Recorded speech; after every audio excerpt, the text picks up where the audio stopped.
Бағдарламаның басты демеушісі Молапорт. Бүгінде шоу-бизнес өкілдері, эстрада әншілері біздің көз алдымызда жарқырап жүретін, той-думанның арасынан шықпайтын сауықшылық халық болып көрінетін рас. Алайда әншілер дәл осылай туылған жоқ. Оларда бала болды, оқушы болды, тентектік жасады. Сонымен біз бүгін эстрада жұлдыздарының оқушылық өміріне саяхат жасаймыз. Ал әншілер қандай оқушы болды екен? Қай пәндерді сүйді? Қай сабақтардан сүрінді? Бағалары қандай болды? Әңгімені Сәкен Майғазиев бастайды. Мен жақсы оқушы болдым. Көшбасшы дейді ғой. Көшбасшы болдым. Мектебімде лидер болдым, жақсы оқыдым. Бірақ енді 10-11 сыныптардан бастап бағаларым нашарлай бастады. Жасырмай-ақ қояйын. Неге десеңіз, халықтың ықыласы мені шалқытып жіберсе керек. Жаңағы сабағым сәл нашарлап кетті. Спортпен айналысып жүрдім. Көптеген аудандық, облыстық, республикалық байқауларға келіп жүріп, сабағым нашарлап кетті деп айтсам да болады. Жоғарғы сыныптарға дейін үздік болып, сосын сабағы нашарлау бірі ғана емес, біраз әншіге тән әдет болса керек. Майғазиев мырза айтқандай, оқушы әншілер қошеметті көтере алмай қалып жатады екен. Менен мектепте қабырғасында жүрген кезде 8-ші классқа дейін мен барлық сабақтан жақсы болдым. 8-ші класстан кейін мен кішкене арасында бір жылдай оқымай қалып, өнерге қатты беріліп кетіп, әнге. Бірақ менен қалып кеткен сабақтарымды барынша білуге, өзіме меңгеруге тырыстым. Сұрап алдым барлығын. Енді қазіргі кездегі білім өте қиындау ғой біздікіне қараған кезде. Енді біздің кезімізде де болды, бірақ өзімізге керек білімнің бәрін мен меңгердім деп ойлаймын. Мен шынымды айтайын, жасыратындығы жоқ, мен өте ұшқалақ, бір орында отыра алмайтын. Міндетті түрде ойдан бір жаңағы былай айтқанда идея дейді ғой, бір мерекені ұйымдастырып жүретін сынып арасында бір сондай оқушы болдым.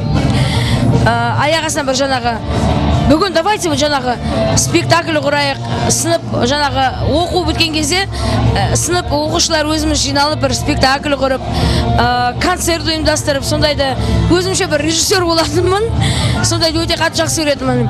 Енді өзімді сондай баяу, белсенді, бір жуас оқушы болдым деп айта алмаймын.